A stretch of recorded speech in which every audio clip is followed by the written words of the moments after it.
మీ మీ పరిపాలన ఎట్లుందో చూద్దాం. ఇప్పుడు ఇదంతా మీ పరిపాలన కదా. సో ఏది ఏమైనా కూడా అంటే ఇంకోటి కూడా గమనించవచ్చు, చంద్రబాబు నాయుడు గారికి థియరీ, చాలా థియరీ ఉంటుంది, కానీ అన్ఫార్చునేట్గా అది ప్రాక్టికల్స్కు మారదన్నమాట. అంటే ఎటువంటి థియరీ?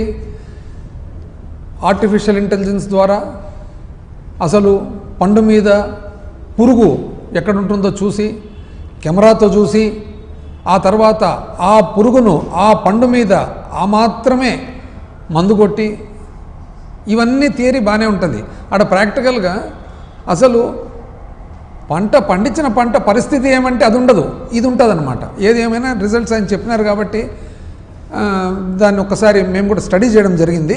స్టడీ చేస్తే దాంట్లో నంబర్ 1 ఆయన ఏమంటున్నారు, స్థూల ఉత్పత్తి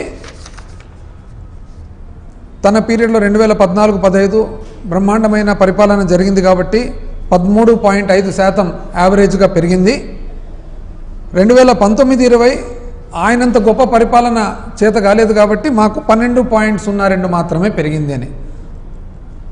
దానివలన ఏమంటారంటే 7 లక్షల కోట్ల ధనం అనేది తక్కువైంది అని. ఏమన్నానండి సార్, మీరు ఇంత అనుభవం పెట్టుకొని మీరు అంటే ఈ స్థూల ఉత్పత్తి గురించి చాలామందికి 199 మందికి తెలియదు కాబట్టి మీరు ఏదో చెప్పేస్తే అయిపోతుంది అని అంటారు.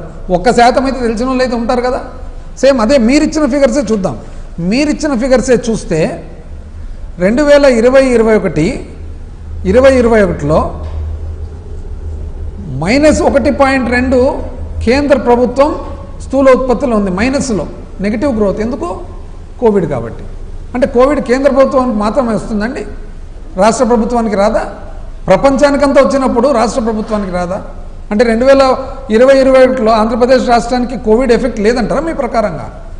ఆ రోజు కూడా -1.2 కేంద్ర ప్రభుత్వం స్థూల ఉత్పత్తి నెగిటివ్ గ్రోత్ తగ్గుదలలో ఉంటే కూడా రాష్ట్ర ప్రభుత్వం మాత్రం 5.7 పెరిగింది. 5.7. ఇది కాదు, ఇప్పుడు మనము కంపారిజన్ పెట్టుకున్నప్పుడు మీ సమయంలో ఎండాకాలంలో బట్టలన్నీ బాగా ఆరినాయి అని మీరు చెప్పేసి వర్షం పడేటప్పుడు మా బట్టలు ఆరబెట్టి మీరు ఆరలేదు అంటే ఎట్లయితుందండి? ఇది కేంద్ర స్థూల ఉత్పత్తిలో మన భాగం ఎంత అనేది చూద్దాం. మీ యావరేజ్ అది మాత్రం కన్వీనియంట్గా మీరు చెప్పరు, మీరిచ్చినదే, మీరిచ్చిన డేటానే. కేంద్ర స్థూల ఉత్పత్తిలో మీ పరిపాలనలో రాష్ట్ర భాగం ఎంత అంటే 4.45%. అంటే 100 రూపాయలకు గాను ఆంధ్రప్రదేశ్ రాష్ట్రము మీ పరిపాలనలో 4.45% కేంద్రానికి మీరు ఇవ్వడం జరిగింది. అంటే 100 రూపాయలు ₹4.45 అనుకోండి. మేము మీ అంత పరిపాలన మాకు రాదు కదా. కోవిడ్ పెట్టుకొని కూడా కేంద్ర స్థూల ఉత్పత్తిలో, జాతీయ స్థూల ఉత్పత్తిలో 4.8%, అంటే మీకంటే ఎక్కువ. అంటే 100 రూపాయల్లో మీరు అద్భుతమైన పరిపాలన చేసి ₹4.45 పెడితే మేము మీ అంత పరిపాలన రాదు కదా. కానీ కోవిడ్ పెట్టుకొని కూడా ₹4.80 ఇచ్చినాం. అంటే ఎవరు బాగా చేసినట్లప్పుడు? అసలు ఇంకొకటి కూడా చూస్తే మీరేమంటారు, తగ్గిపోయింది 13% నుంచి తగ్గిపోయిందని. ఎట్లా తగ్గుతుందండి? అంత కేంద్ర కోవిడ్ అనేది మీరు లెక్కకే రాదా? మరి అప్పుడు అదే 2020-21 సంవత్సరంలో కేంద్రం అంత పెద్ద జాతీయ స్థూల ఉత్పత్తి -1.2లో ఉంటే రాష్ట్ర స్థూల ఉత్పత్తి 5.7 చాలా గొప్ప సాధన కదా. దాని గురించి చెప్తున్నారో చెప్పరు. నెక్స్ట్ ఏమంటారు మీరు? మీది మాత్రం చాలా అద్భుతంగా ఉంది, ఇప్పుడు చాలా అద్భుతంగా ఉంది. ఆ అద్భుతంలో కూడా ఏమంటారు మీరు? అసలు 12.2% అంతేనా మీరు చెప్తుండేది? అయితే మీరు చెప్పే ఫిగర్స్ ఏదైతే పెరుగుదల ఉందో ఇది నమ్మశక్యమా అనేది. ఎందుకంటే మీరేమంటున్నారు, మీది గొప్ప పరిపాలన కాబట్టి గొప్పగా పెరిగింది అని. అయితే ఇది రాబడిలో ఎందుకు మరి మారడం లేదు? మీరేమంటున్నారు అంటే ఎక్కడైతే ధనవంతులు కానీ ఆదాయం మాత్రం లేదు అని అంటున్నారు అన్నమాట. ఇప్పుడు మీరు ఒకసారి చూడండి, 1924 మధ్యలో చూసినట్లయితే రాష్ట్ర స్థూల ఉత్పత్తి ఎట్లా పెరిగింది? 10.7% పెరిగింది, 9.7% పెరిగింది. కానీ అదేవిధంగా ఆదాయం ఎంత పెరిగింది? 10.7%. అంటే టాలీ అయిపోతుంది. కానీ మీరు చెప్పే ప్రకారం అయితే ఒకవేళ 12.0% నిజంగా గిన మీది పెరిగింటే మీ ఆదాయం ఎందుకు ఓన్లీ 3% మాత్రమే పెరుగుతుంది? ఇప్పుడు కేంద్రాన్ని చూస్తే పోనీ మాది చూద్దాం, మా 5 సంవత్సరాలు చూద్దాం. ఏది 2018-19 నుంచి 23-24 వరకు చూసినట్లయితే అప్పుడు స్థూల ఉత్పత్తితో పాటు ఒకవేళ ఆదాయము గమనించినట్లయితే పెరుగుదల మరి అప్పుడు 10.2% మాది స్థూల ఉత్పత్తి పెరిగింది, ఆదాయం కూడా మాది 9.8% పెరిగింది. అదే సమయంలో జాతీయ స్థూల ఉత్పత్తి చూస్తే 10.7% వాళ్ళది పెరిగింది, 9.7% ఆదాయం పెరిగింది. కానీ మీది మాత్రము 12% స్థూల ఉత్పత్తి పెరుగుతుందంట, కానీ 3% మాత్రము ఆదాయం పెరుగుతుందంట. ఎట్లా అండి ఇది టాలీ ఏది? అంటే మీరు చెప్పేదేమి? ధనమేమో వస్తుంది, మీరు ధనికులైనారు, కానీ ఆదాయం మాత్రం లేదు. అదేవిధంగా చూసినట్లయితే పోనీ మీరు ఫస్ట్ 6 నెలలు అన్నారు కదా 2025-26, అది కూడా చూద్దాం పోలిక. 2023-24 నుంచి పోల్చితే 2025-26 పోలిస్తే ఫస్ట్ 6 నెలలు పోల్చినట్లయితే ఎంతండి మీరు చెప్పేది? 10.9 మీది పెరుగుదల అని అంటున్నారు. అదేవిధంగా 2024-25 చూస్తే 9.9 అని మీరు అంటున్నారు. కానీ మీ ఆదాయం ఎంతండి పెరిగినది? -2.8 సేల్స్ ట్యాక్స్లో, ఓన్లీ 4.3 మాత్రము జిఎస్టీలో. ఓవరాల్గా చూసినట్లయితే ఓన్లీ 2.5. అంటే 11% స్థూల ఉత్పత్తి పెరుగుతుందంట, కానీ ఓన్లీ 2.5% మాత్రమే ఆదాయం పెరుగుతుందంట. ఇదే సేమ్ జాతీయ స్థూల ఉత్పత్తి చూద్దాం. జాతీయ స్థూల ఉత్పత్తి చూసినట్లయితే కేంద్రం ఇచ్చిన రిజల్ట్స్ ప్రకారం 8.8% వాళ్ళది స్థూల ఉత్పత్తి పెరిగింది, వాళ్ళ ఆదాయం ఎంత పెరిగింది? 7.3 పెరిగింది. అంటే కేంద్రానిది 6 నెలలదే టాలీ అవుతుంది, కేంద్రానిది మాతో టాలీ అవుతుంది, కేంద్రానిది సంవత్సరంది టాలీ అవుతుంది, మీది మాత్రం ఎక్కడ టాలీ కాదు. కానీ మీది మాత్రం అద్భుతమైన పరిపాలన, అద్భుతమైన స్థూల ఉత్పత్తి.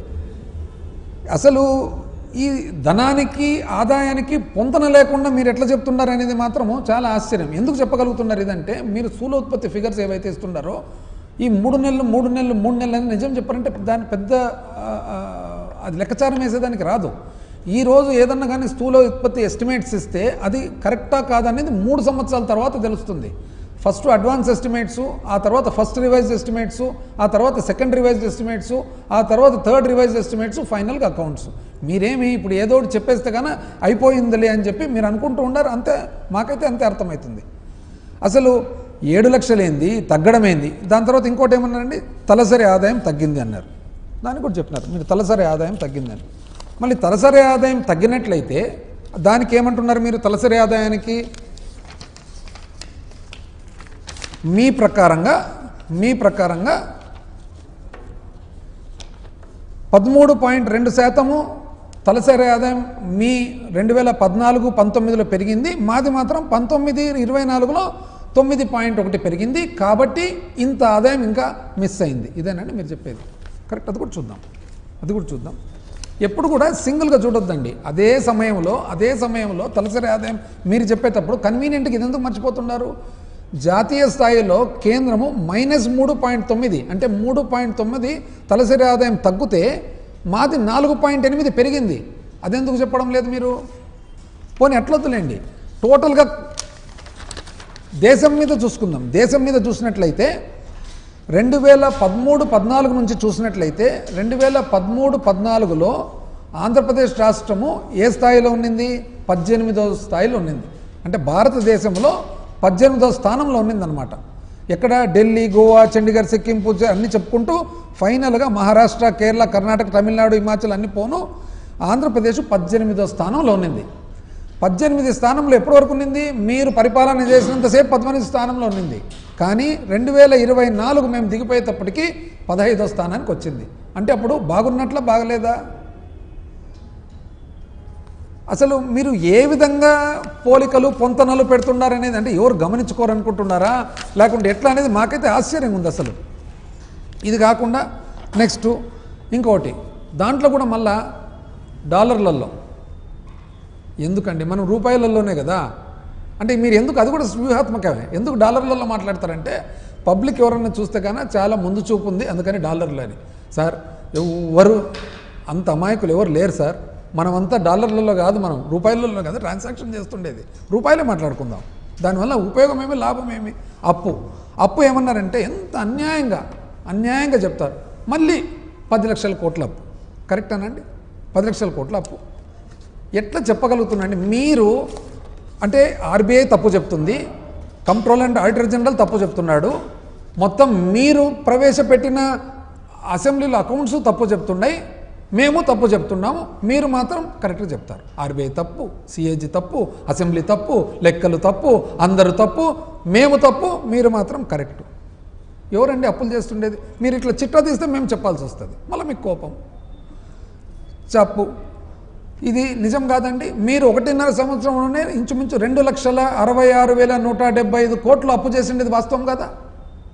అంటే బడ్జెట్ అప్పు, బడ్జెటేతర అప్పు, బడ్జెట్ అప్పు 1,54,880 కోట్లు చేస్తే బడ్జెట్ బయట అప్పు 1,11,295 కోట్లు చేసినది వాస్తవమా కాదా చెప్పండి.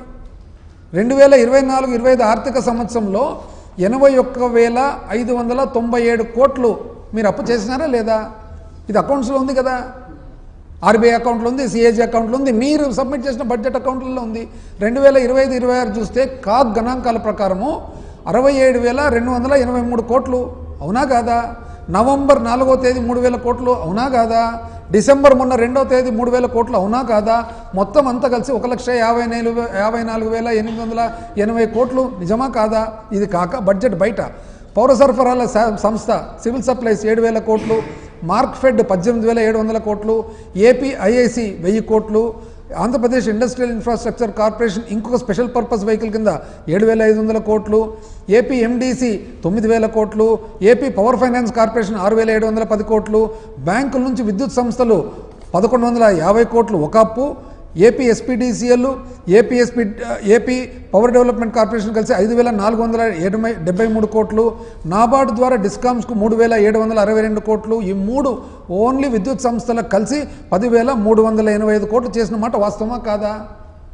జలజీవన్ మిషన్ 10,000 కోట్లు. ఇవన్నీ కాక అమరావతి కోసము ప్రపంచ bank and Asian development bank 15,000 కోట్లు, హడ్కో వచ్చేసి 11,000 కోట్లు, జర్మనీకి చెందిన కేఎఫ్డబ్ల్యూ సంస్థ 5,000 కోట్లు, మరి అదేవిధంగా ఎన్ఏబిఎఫ్ఐడి 7,500 కోట్లు, ఏపీపీఎస్సిఎల్ 1,500 కోట్లు, అంతా కలిసి 40,000 కోట్లు. మొత్తం కలిపితే 2,66,175 కోట్లు చేసిన మాట వాస్తవమా కాదా? మీరండి అప్పుల గురించి మాట్లాడుతున్నారు, మళ్ళీ మాతో పోలిక. ఏం పోలిక? దాన్ని పోలిక చేస్తే నిజం చెప్పాలంటే ఇప్పుడు కూడా మళ్ళీ 10 లక్షల కోట్లు అంటారు. ఇంత అన్యాయం అండి, ఎట్లా అనగలుగుతున్నారని? మీ స్థాయిలో ఒక ముఖ్యమంత్రి స్థానంలో ఎట్లా చెప్పగలుగుతున్నారు? అది అసెంబ్లీలో మీరు ప్రవేశపెట్టిన లెక్కలు కాదా ఇవన్నీ? అంటే ఇవన్నీ దాపెట్టుకోవచ్చునా? మీకు తెలియకుండా నాకు తెలియకుండా మీరేమైనా అప్పులు చేయొచ్చునా? ఎంత ఉన్నిందండి? మీరు ప్రవేశపెట్టిన లెక్కల ప్రకారమే ఎంత ఉన్నింది? మేము దిగిపోయేటప్పటికి రాష్ట్ర అప్పు టోటల్గా 7,21,918 కోట్లు, అంటే 7,22,000 కోట్లు అనుకుందాం. మాకు మీరు దిగిపోయేటప్పటికి ఉన్న అప్పు 3,90,247, అంటే 3,90,250 కోట్లు అనుకుందాం. అంటే మీరు దిగిపోయేటప్పటికి అప్పు కూడా మేమే చేస్తామే. ఈ లెక్క ప్రకారము మా పీరియడ్లో చేసిన అప్పు ఎంత?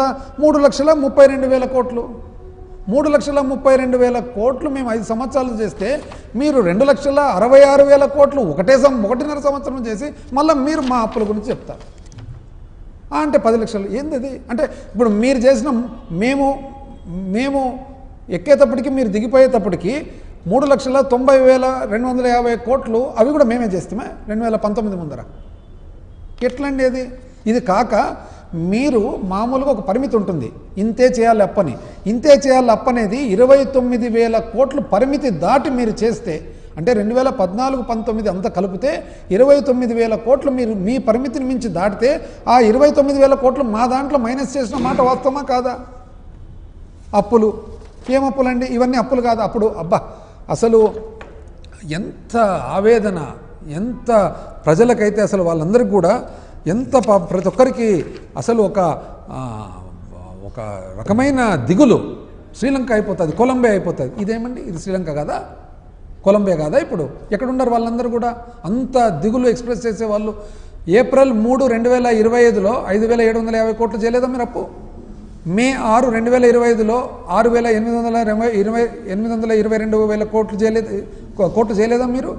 జూన్ 3 7,000 కోట్లు చేయలేదా? జూన్ 10 7,000 కోట్లు చేయలేదా? జూలై 15 3,600 కోట్లు చేయలేదా? మరి ఆగస్టు 5 5,000 కోట్లు చేయలేదా? సెప్టెంబర్ 2 5,000 కోట్లు చేయలేదా? సెప్టెంబర్ 30 2,000 కోట్లు చేయలేదా? అక్టోబర్ 7 1,900 కోట్లు చేయలేదా? నవంబర్ 4 3,000 కోట్లు చేయలేదా? మరి డిసెంబర్ 3,000 కోట్లు చేయలేదా? అంటే ఇవన్నీ మేము ఊహించుకుంటున్నామండి. ఎక్కడ పోయింది ఇప్పుడు ఆ దిగులు అందరికీ? పోయిన సంవత్సరం చూద్దాం. జూన్ 24 6,000 కోట్లు, జూలై 24 10,000 కోట్లు, ఆగస్టు 24 3,000 కోట్లు, సెప్టెంబర్ 24 4,000 కోట్లు, అక్టోబర్ 24 6,000 కోట్లు, నవంబర్ 24 6,000 కోట్లు, డిసెంబర్ 24 9,237 కోట్లు, ఫిబ్రవరి 7,000 కోట్లు. చివరకు కాగ్ ఏమని చెప్తుంది? కాగ్ ఏం చెప్పిందంటే ఈ మొత్తం భారతదేశం పైకి 2025-26 చూసినట్లయితే ఆంధ్రప్రదేశ్ రాష్ట్రం నంబర్ 1 స్థానంలో ఉంది అప్పులలో, 63,052 కోట్లు. అంటే ఇది కూడా మేమే రాస్తామే లెక్కలు. పోనీ మీరు అన్నట్లు అద్భుతంగా ఉంది ఆదాయం అంటారు కదా, ఇదే కాగిచ్చిన లెక్కల ప్రకారం రెవెన్యూ రాబడి ఆదాయం చూస్తే ఎంత? 2023-24 మా చివరి సంవత్సరంలో 6 నెలలు చూసుకున్నట్లయితే 82,139 కోట్లు అయితే మీరు ఓన్లీ 74,237, అంటే వెనకాల పడిపోతున్నారు మీరు. మరి పరిపాలన సంపద సృష్టి మాత్రం మీరే చేస్తారు. ఇంకోటి కూడా చెప్తారు, ఏమని చెప్తారు మళ్ళా?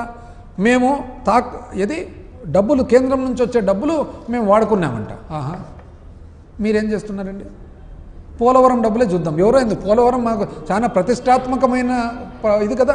పోలవరంలో మీకు యాక్చువల్గా మాకన్నా అడ్వాన్సులు రాలే. మీరు కూటమిలో భాగం కాబట్టి అడ్వాన్సులో మొట్టమొదటిసారిగా అక్టోబర్ 9వ తేదీ 2024లో 2,348 కోట్లు ఇస్తే మీరు అకౌంట్లో వేయకుండా వేరే పర్పస్కు డబ్బులు వాడుకొని కేంద్ర జలవనరుల శాఖ 10 సార్లు మిమ్మల్ని హెచ్చరిస్తే అప్పుడు ఫైనల్గా ఎప్పుడు మీరు అది జనవరిలో చిన్నగా దాంట్లో అకౌంట్లు వేసినారు.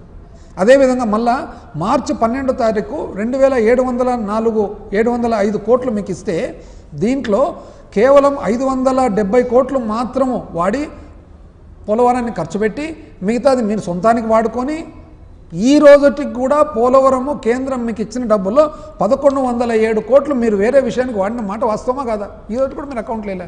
మరి మీరు ఎట్లా చెప్తున్నారండి మా గురించి?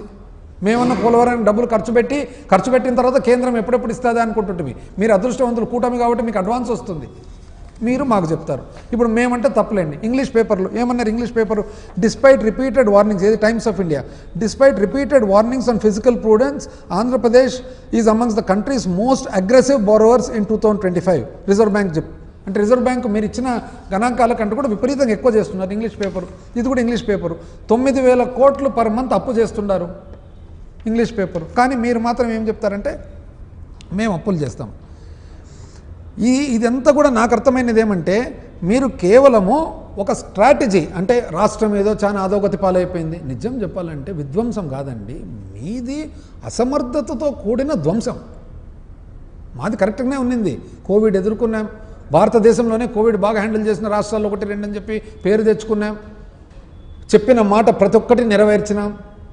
మీది నిజం చెప్పాలంటే అసలు అసమర్థతతో కూడిన ధ్వంసం ఇది. ఒకటి ఎందుకు ధ్వంసం అని చెప్తాను చూడండి. ఇప్పుడు ఇటు చూడండి, అసలు మీరు జిఎస్డిపి స్థూల ఉత్పత్తులు ఏదేదో చెప్తారు, ఎందుకండి అన్ని ఫిగర్స్ థియరీ ఎందుకు? ప్రాక్టికల్స్గా చూద్దాం. ఇప్పుడు ఫీల్డ్లో ఏముంది? ఫీల్డ్లో సొంత జిల్లాలో మామిడి పంట వదిలేసిన మాట వాస్తవమా కాదా? రాయలసీమలో వేరుశెనగ ముఖ్యమైన పంట అయితే 14 లక్షల చిల్లర ఎకరాలు సాగులో ఉండాల్సినది ఈరోజు ఓన్లీ 5 లక్షలే ఉంది. వాస్తవమా కాదా? అదేవిధంగా పత్తి ఏదైతే 8,110 రూపాయలు అమ్మాల్సినది ఈరోజు 5 నుంచి 6,000 అమ్ముతుంది. వాస్తవమా కాదా? ఉల్లి పరిస్థితి ఏమి వదిలేసినారు అసలు, వాస్తవమా కాదా? అసలు అరటి అయితే కొనేవాళ్ళు లేక మొత్తము ఈవెన్ పంట తెంపేది కూడా గిట్టుబాటు కావడంలే, వాస్తవమా కాదా? మొక్కజొన్న 2,400 కనీస మద్దతు ధర ఉంటే ఎంఎస్పీ ఉంటే 1,600 రూపాయలకి ఈరోజు రోడ్డు మీద పోసుకొని అమ్ముతుంటారు, వాస్తవమా కాదా?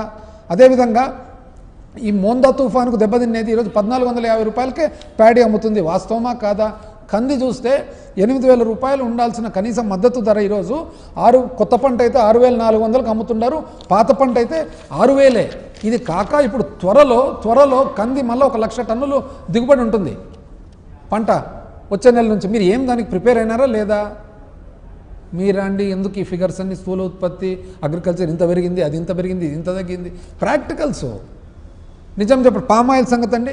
పామాయిల్ మీరు మొన్న అంటారు కోకో పామాయిల్ ఇవన్నీ నేనే ఇంట్రడ్యూస్ చేసినాను. నిజం చెప్పాలంటే పామాయిల్ 2019లో జగన్మోహన్ రెడ్డి గారు ముఖ్యమంత్రి అయినప్పుడు మరి ఒక నిర్ణయం తీసుకొని పాపం ఏ మాట కామాట కనాలంటే ఆ రోజు మాజీ ఎంపీ కోటగిరి శ్రీధర్ గారు పోయి జగన్మోహన్ రెడ్డి గారికి విజ్ఞప్తి చేసుకొని ఆ గోదావరి జిల్లా వాళ్ళ తరఫున ఇస్తే 2014లో పామాయిల్ ధరలు ఎట్లున్నాయండి మీ టైంలో?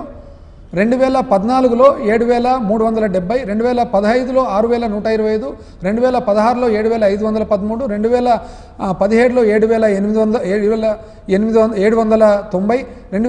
8,525. కానీ అదే జగన్మోహన్ రెడ్డి గారు ముఖ్యమంత్రి అయినాక వైఎస్ఆర్సీపీ ప్రభుత్వం వచ్చిన తర్వాత 2020లో 10,527, 2021లో 17,083, 2022లో 17,704, 2023లో 18,200. ఈరోజు పరిస్థితి ఏమి చూడండి ఒకసారి. ఉల్లి అయితే ఘోరాతి ఘోరం, కర్నూలు, నంద్యాల, అనంతపురము, కడప ఉల్లికి ఏమని చెప్పినారు మీరు? మొత్తము 20,000 ఎకరాకి ఇస్తామని అన్నారు. అది కూడా ఎట్లా చెప్పినారు? హెక్టార్కి 50,000 అన్నారు. ఇంతవరకు ₹1 పడిందా ఎవరికన్నా కానీ? పైగా ఈ పంట చేయకుండా ఈ పంట నమోదు కాకముందే మీ వాళ్ళు వచ్చి రుబాబు చేసి ఎక్కించుకున్నారు పేర్లు. ఒక్కరికన్నా ₹1 పడిందా ఉల్లి? ఎందుకు ఇట్లా జరిగిందంటే నేను చెప్తాను చూడండి. ఎందుకు ఇట్లా జరిగిందంటే వైఎస్ఆర్ కాంగ్రెస్ పార్టీ ప్రభుత్వం జగన్మోహన్ రెడ్డి గారు ముఖ్యమంత్రిగా ఉండగా ప్రధానమైన ఒక స్థానము రైతులకు ఇచ్చినది. ఇప్పుడు రైతులు ఏమంటున్నారు, మీరేమంటున్నారు? 5,000 రూపాయలు ఇచ్చేది చప్పట్లు కొట్టండి, 5,000 రూపాయలు ఇచ్చేది చప్పట్లు. ఎందుకు కొడతారండి చప్పట్లు? భిక్షం అదేమన్నా? రైతు ఏమంటున్నాడు? నాకు ఆత్మాభిమానం ఉంది, నాకు నా కనీస మద్దతు ధర నాకు ఇవ్వండి చాలు, నేను రైట్ రాయాలి కాదు, నా సొమ్ము.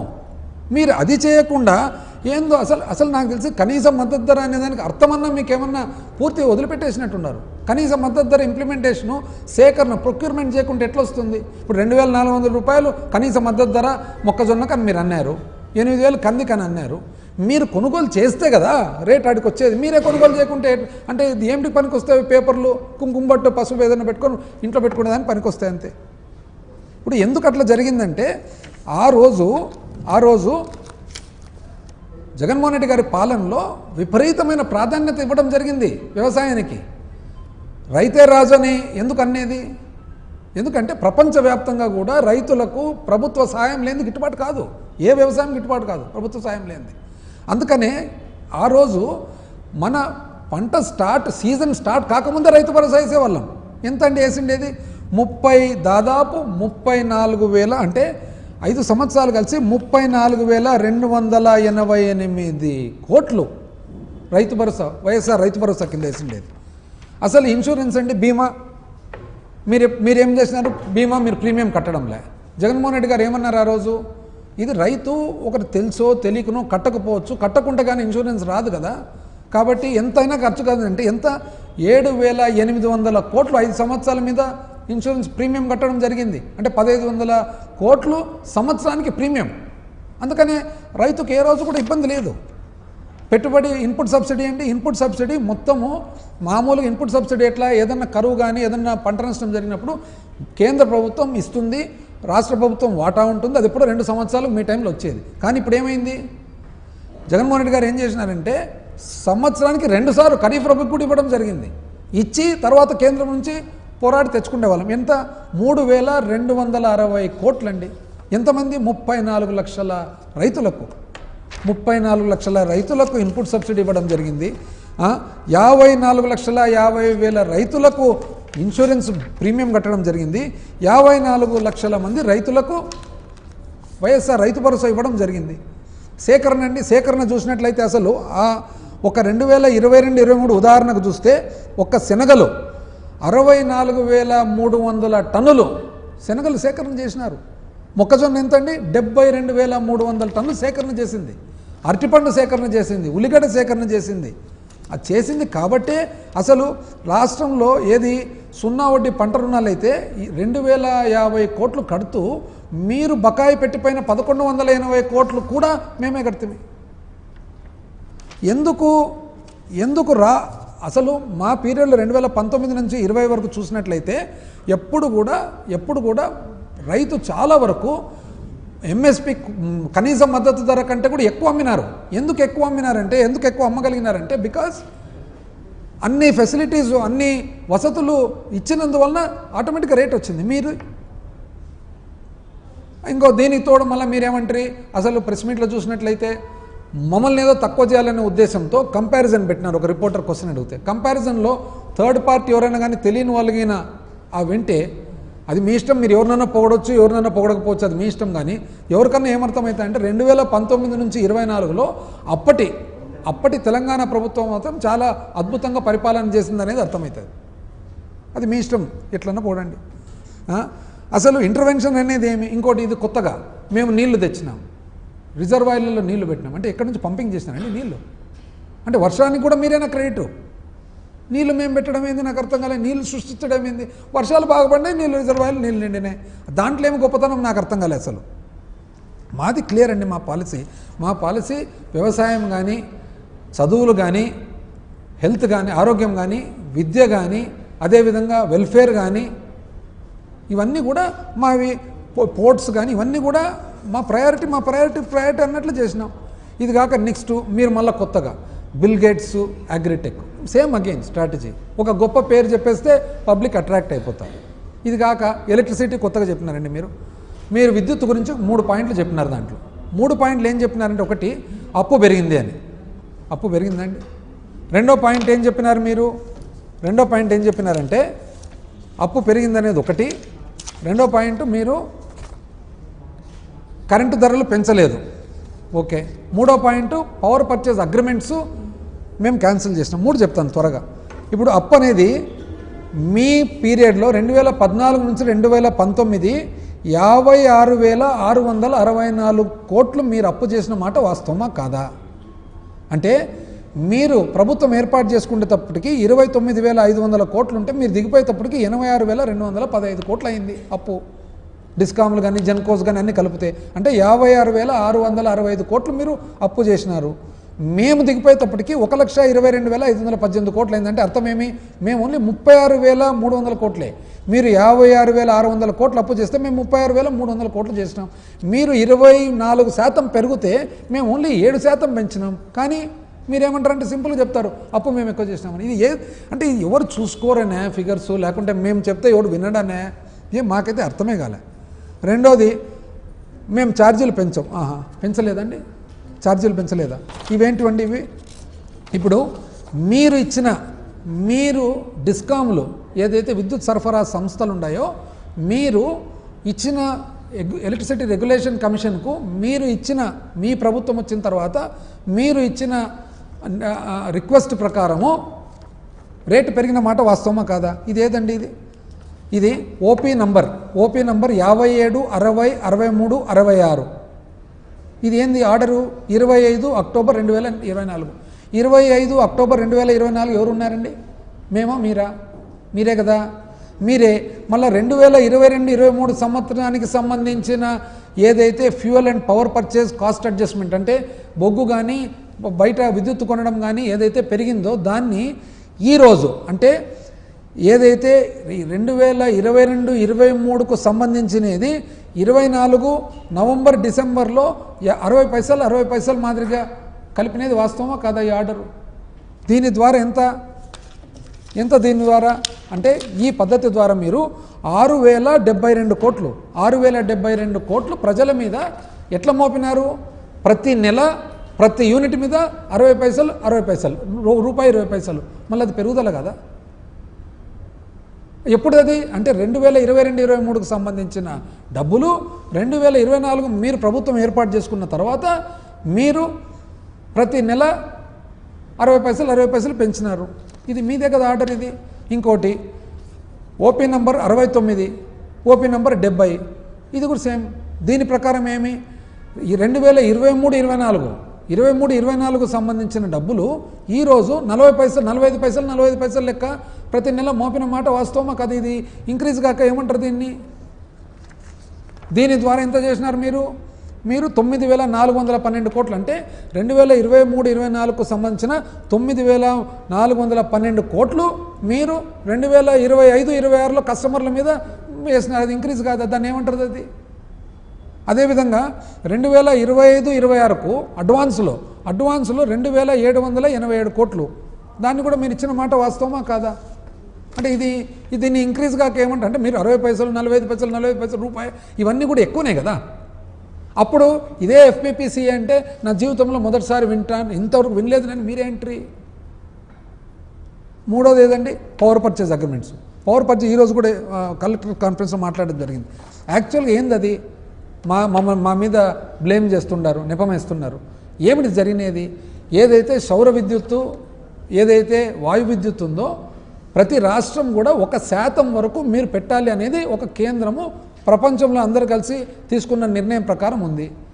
5 నుంచి 11% వివిధ సమయాల్లో పెట్టుకోవాల్సిన అవసరం ఉంటే మీరు 23%కి పోయినారు. అందరికీ తెలిసినదే. ఏమని? సౌర విద్యుత్ కానీ వాయు విద్యుత్ కానీ రేట్లు తగ్గుతుండే, మీరు త్వరగా పోవద్దండి. మీరేం చేసినారు? మీరు బొగ్గుతో కూడిన మన పవర్ ప్లాంట్లు ఏవైతే ఉన్నాయో ₹4.22 మనకు యూనిట్ దొరుకుతుంటే మీరు పోయి ₹5.94 ఇంచుమించు ₹6 మీరు కాంట్రాక్ట్ చేసుకొని ఆ కాంట్రాక్ట్లు కూడా 25 సంవత్సరాల ప్రకారం ఫిక్స్ చేసుకున్నారు. ప్రపంచానికంతా తెలుసు అంత అవసరం లేదని. తగ్గుతుండయి. ప్యానెల్స్ మారే కొద్దీ మన విండ్ మిల్స్ వింగ్స్ పెద్దగా అయ్యే కొద్దీ తగ్గుతుండయి, టర్బైన్స్ పెద్దగా అయ్యే కొద్దీ తగ్గుతుండయి. సో ఏం చేసినారు మీరు? దీని ద్వారా ఒక వాయు విద్యుత్తులో మీరు ఏం చేసినారంటే ₹4.22 బదులుగా మీరు ₹5.94 ఇంచుమించి ₹6 కొన్నారు. అదేవిధంగా సౌర విద్యుత్తులు ఏం చేసినారు? ఇదే పద్ధతే. ₹4.02 ఏదైతే 20 పైసలకు మన థర్మల్ దొరుకుతుందో, బొగ్గుతో చేసిన దొరుకుతుందో మీరు ₹6.99 కొన్నారు. ₹6.99 ప్లస్ మీరు కొన్నందువలన బొగ్గుది ఎప్పుడైతే ఆపాల్సి వస్తుందో లెక్కేస్తే ₹8.09 పడింది. మీరా? మేమేం చేసినామండి? ఇవన్నీ తెలిసిన తర్వాత డిస్కామ్లు ఏం చేసినారంటే ఫస్ట్ ఒక 50 పైసలు అంటే ఎవరైతే ఈ వాయు విద్యుత్ అవి పెడతారో ఒక కేంద్రము ఒక సమయం 2017 మార్చి వరకు 50 పైసలు ఒక ఇన్సెంటివ్ మాదిరి ఇస్తామంటే మీరు హడావిడిగా గబగబా అందరి దగ్గరికి పోయి నీతి ఆయోగ్ చెప్పింది వద్దండి, ఇది చూసుకోండి, మీరు రేట్ ఖరారు చేసేటప్పుడు 50 పైసలు ఇంక్లూడ్ చేయండి అని చెప్పి మీరేం చేసినారు? పోయి అర్జెంటుగా పోయి కాంట్రాక్ట్లు ఎంటర్ అయినారు. కాంట్రాక్ట్లు ఎంటర్ అయితే డిస్కామ్స్ ఏం చేసినారు? ఏది పవర్ సరఫరా సంస్థలు వాళ్ళు పోయి ఏపీఆర్సీకి ఇది ఎక్కువైతుంది, ధర ఎక్కువైతుంది కాబట్టి దీనిని క్యాన్సిల్ చేయండి, పైగా 2017 మార్చి లోపలనే ఇది వర్తిస్తుంది కాబట్టి అవసరం లేదంటే మీరేం చేస్తారు? ఈఆర్సీకి చెప్పి మళ్ళీ తిరిగి పంపించి మరీ ఇప్పిస్తారు. వద్దు అంటుంటే ఇప్పించి పంపిస్తారు. ₹4.84 మీరు అనవసరంగా ఎంటర్ అయినారు. అంటే ఒకవైపు డిస్కామ్స్ మాకు వద్దు, మాకు అవసరం లేదంటే మీరు ఒత్తిడి చేసి మళ్ళీ డిస్కామ్స్ ద్వారా కొనిస్తారు. వాళ్ళు పెట్టిన వాళ్ళు కూడా మేము ఎవరు క్యాన్సిల్ చేయలేదు, రివ్యూ చేసినాం. రివ్యూ ఏం చేసినాం? 41 మంది అంటే ఎట్లా చూడండి, ఈ 50 పైసలు ఏదైతే కోట్లాది రూపాయలకు పోతుందో మార్చి 31, 2017 లోపల కేంద్ర ప్రభుత్వం సబ్సిడీ ఇస్తుంది. మీ వాళ్ళు ఏం చేసినారు? ఏ రోజు కరెక్ట్ 15 రోజుల ముందర 3 వారాల ముందర వచ్చి 3 వారాల్లోనే కట్టేసినారంట. అవుతుందండి? 2 సంవత్సరాలు పడుతుంది మామూలు కట్టాలంటే 3 వారాల్లో కట్టేస్తారంట. కట్టిన తర్వాత ఇప్పుడు ఏమైంది? దానివలన మామూలుగా మీరు ఏ రేటుకైతే ఒప్పుకున్నారో ₹4.84 సంవత్సరానికి ఖర్చు ఎంత? అందాజుగా 922 కోట్లు. ఆ 2017 సంవత్సరంలోనే గుజరాత్లో, తమిళనాడులో కొత్త రేట్లు వచ్చినాయి.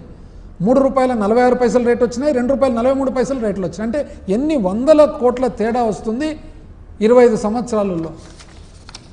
ఆ ఇచ్చేది కూడా ఎట్లా?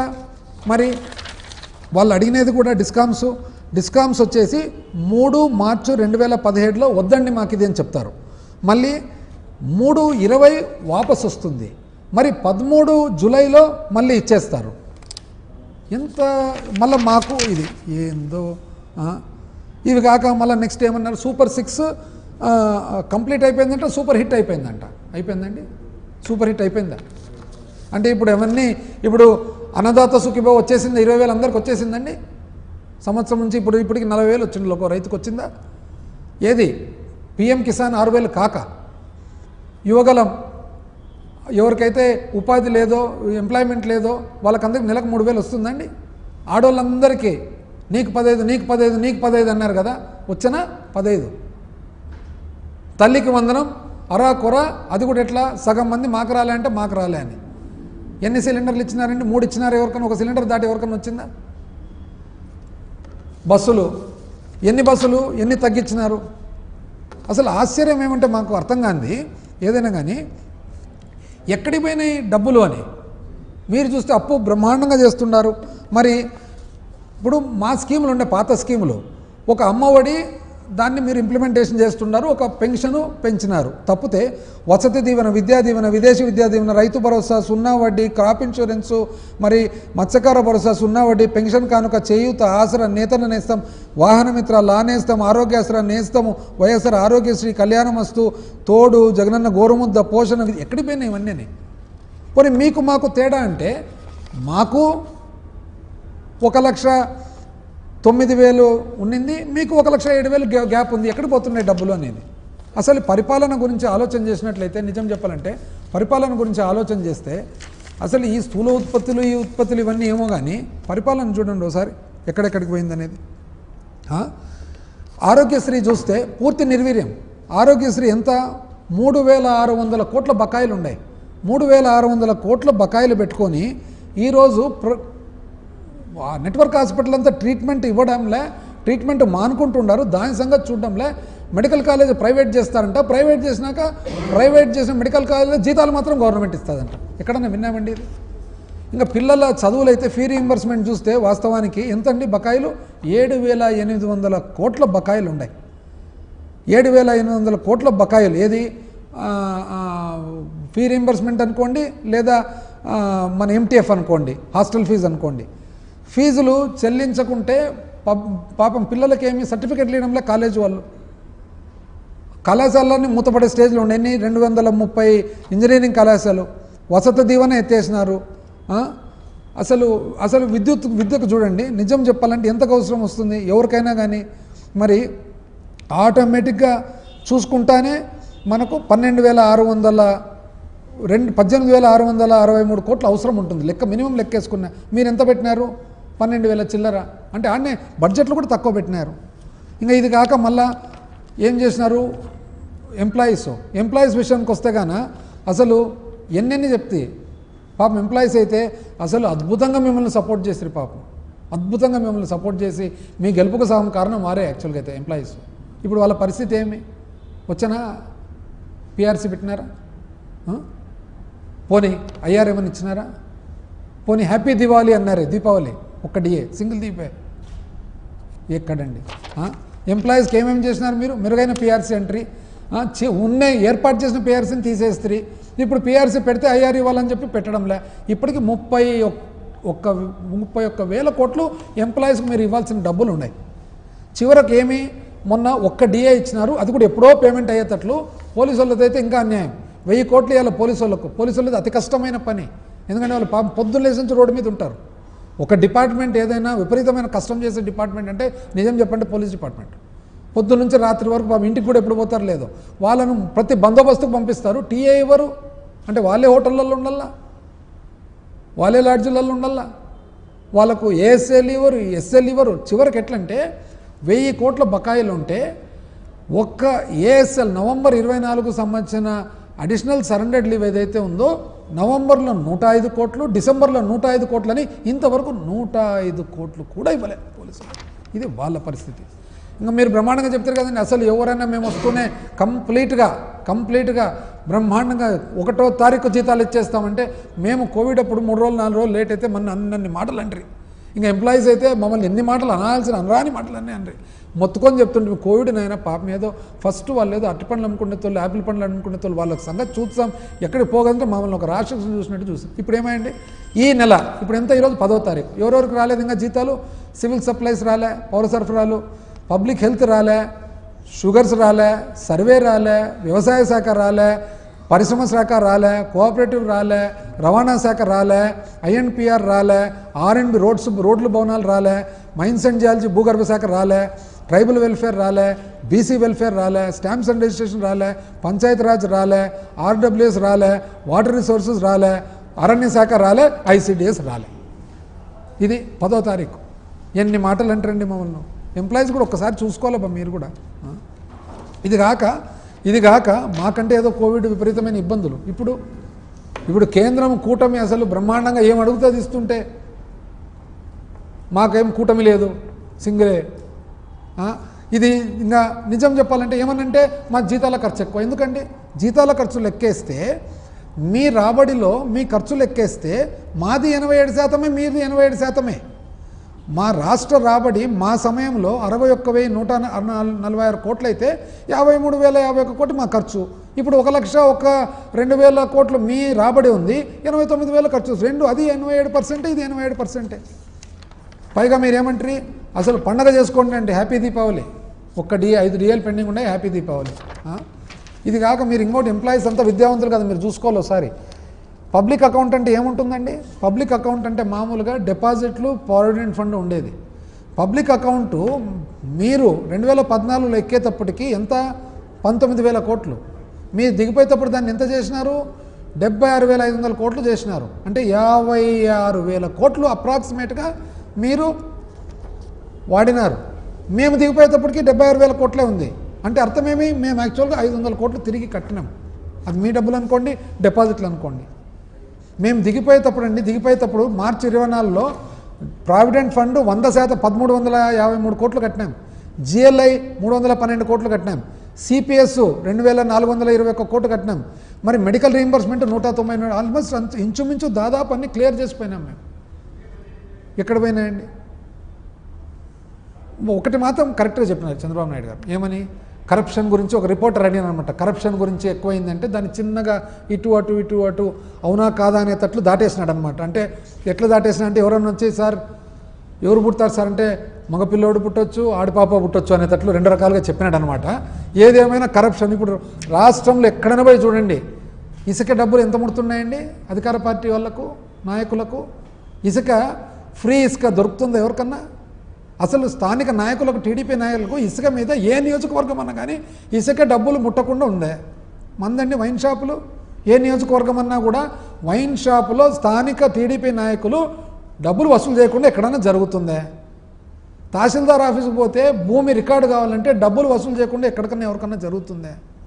లేఅవుట్ వేస్తే వసూలు దందా చేసి బెదిరించి ప్లాట్లు వసూలు చేయకుండా ఏ లేఅవుట్ అన్నా జరుగుతుందే? సెటిల్మెంట్లు చివరకు అసలు ఇంకా సిగ్గుచేటు ఏమంటే యూరియా సంచులు కూడా దిగుతే అధికార పార్టీ వాళ్ళు రుబాబు చేసి తీసుకున్న మాట, రైతులకు అందకుండా తీసుకున్న మాట వాస్తవమా కాదా? ఇంకా కొత్త చెప్తామండి. ఇది ఈ ప్రెస్ ద్వారా ప్రభుత్వంలోని ముఖ్యమైన వాళ్ళు నోటీస్ చేసుకోండి. చాలా పెద్ద దందా జరుగుతుంది. బయోపెస్టిసైడ్స్ పేరు మీద బయోపెస్టిసైడ్స్ అని చెప్పి నాసీ రకము డూప్లికేట్ అమ్ముతున్నారు. దాంట్లో చాలా ముఖ్యమైన అధికార పార్టీ నాయకులు ఉన్నారు. గౌరవ ముఖ్యమంత్రి గారు, ఇప్పుడు నేను ఈ ప్రెస్ మీట్ ద్వారా చెప్తున్నాను, మీరు వెరిఫై చేయించండి, మీకే తెలుస్తుంది. ముఖ్యమైన నాయకులు ఉన్నారు, అధికార పార్టీ వాళ్ళు, అతి ముఖ్యమైన నాయకులు ఉన్నారు. ఇంకా కొత్తగా కనిపెట్టినారు డ్రోన్ నుంచి సర్వే. పాపం చంద్రబాబు నాయుడు గారు ఏమో డ్రోన్ పంపిస్తా, డ్రోన్ ద్వారా పండు మీద ఈగ ఎక్కడుంది ఆ ఈగను స్ప్రే చేస్తా అని ఈయన అంటున్నాడు. అక్కడ కింద ఏం జరుగుతుందో తెలుసునా? 3.5 లక్ష డ్రోన్ కొనాలంటే యావరేజ్గా 3.5 లక్ష. కానీ ప్రభుత్వం ఎంతకు కొంటుంది? 9,80,000 కొంటుంది. 9,80,000 కొంటే 80% సబ్సిడీ ఇస్తుంది. అంటే రైతు 2 లక్షలే కడుతున్నాడు. సో రైతు ఏమనుకుంటున్నాడు? నేను 2 లక్షలకే వస్తుందని. కానీ 9,80,000 సబ్సిడీ అయితే ప్రభుత్వం కడుతుంది కదా, ఆ డబ్బులు ఎక్కడ పోతున్నాయని కూడా ఒక్కసారి మీరు చూడాలి. పైగా డ్రోన్కు డీజీసీ అప్రూవల్ కావాలా, అంటే ఈ విమానాల శాఖ అప్రూవల్ కావాలా. సో ఆ అప్రూవలు 9,80,000, 3,50,000 ఇది కంపేర్ చేసుకుంటే ఎక్కడికి పోతున్నాయి అనేది మీకే తెలిసిపోతుంది. ఈ మైన వ్యవసాయంలో కూడా ఇంత అవినీతి జరుగుతుంటే, ఇంత కరప్షన్ జరుగుతుంటే, పైగా ఈరోజు మళ్ళీ కొత్తగా మళ్ళీ హెచ్ఓడీలు మినిస్టర్ల మీటింగు. దాంట్లో మీటింగ్లో చెప్పినది ఏమంటే, ఈ ఏడాది విద్యుత్ ఛార్జీలు పెంచాం, ఇచ్చిన మాట కట్టుబడి ఉన్నాం. ఇప్పుడే నేను చెప్తే ఎంత పెంచినారు అనేది. నెక్స్ట్ అందరికీ కలిసి సూపర్ 6ను సూపర్ హిట్ చేశాం. ఇప్పుడే చెప్తే సూపర్ 6 అయిందా లేదా అని. మొదటి త్రైమాసికంలో 12.02 గ్రోత్ ఉంది. ఇప్పుడే చెప్పిన అది కాదని. నీటి భద్రత విషయంలో ముందు చూపుతో 944 టీఎంసీలు పెట్టినాం. అది మీరు కాదు, వర్షాలు పెట్టినది. ఇది గాక నెక్స్ట్ మంత్రులు, కార్యదర్శులకు ప్రజల్లో సానుకూలత దృక్పథం, సంతృప్తి స్థాయి పెంచాలంటే ప్రభుత్వ శాఖలు పనిచేయాల్సిందే. ఎట్లా పనిచేస్తారండి? టెక్నాలజీ ఆడిటింగ్ చేయాలా, సేవల డెలివరీ మధ్యలో ప్రజలు సంతృప్తిగా లేకపోతే, ఇప్పుడు ఇవన్నీ కూడా రాంగ్ అని అందరికీ తెలుసు. ఆ మీటింగ్ అటెండ్ అయిన వాళ్ళకి కూడా అందరికీ తెలుసు రాంగ్ అని. వాళ్ళకి ఎక్కడి నుంచి మానసికంగా ఎక్కడ ఇది వస్తుంది చెప్పండి ధైర్యం? ప్రజలు తమ పనుల కోసం ప్రభుత్వ ఆఫీసులకు ఎందుకు రావాలి? ప్రజల వద్దకే పాలన పోవాలి. ఇంకా మేము చేసినది అదే కదండి. అప్పుడు సెక్రటేరియట్లు పెట్టి మీరేమో వద్దు అనవసరం అంటారు. మళ్ళీ ఇప్పుడు మీరే చెప్తున్నారు, మళ్ళీ మీ సూచనలు మీరే చెప్తున్నారు. ప్రజలు తమ పనుల కోసం ప్రభుత్వ ఆఫీసులకు ఎందుకు రావాలి? ఇళ్ల వద్దకు సేవలు చేరే పరిస్థితి రావాలి. అసలు నిజం చెప్పాలంటే ఓల్డేజ్ పెన్షన్ అంటే ముసలి పెన్షను, ఇది మన వృద్ధాప్య పెన్షన్ ఈ రాష్ట్రంలో ఎవరన్నా పోయి ఇంటికి పోయి వృద్ధాప్య పెన్షన్ ఇవ్వాలంటే తెలుగుదేశం కార్యకర్త పొంది సెక్రటేరియట్ ఆఫీసర్ పోడు. ఏం సంబంధం అండి తెలుగుదేశం కార్యకర్తకు? వాళ్ళ ఇంట్లో తీసిస్తుండారా? పార్టీ డబ్బులా? అరే ట్యాక్స్ పేయర్స్ మనీ. ఒక ఆఫీసర్ పోయి ఇస్తాడు కానీ కార్యకర్త ఏందండి పోయి ఇచ్చేది? నాకు అర్థం కాలే. ఇది కాక మళ్ళీ నెగిటివ్ వద్దు, పాజిటివ్ ఆలోచనతో పనిచేయండి. ఇప్పుడు పాజిటివ్ ఆలోచనతో చేయాలనే ఉంటారు, కానీ ఆడ పాజిటివిటీ ఉంటే కదా. పాజిటివిటీ ఉంటే ఎక్కడైనా కానీ పాజిటివ్ ఆలోచన వస్తుంది. దాంట్లో ఎక్కడ పాజిటివిటీ ఉంది?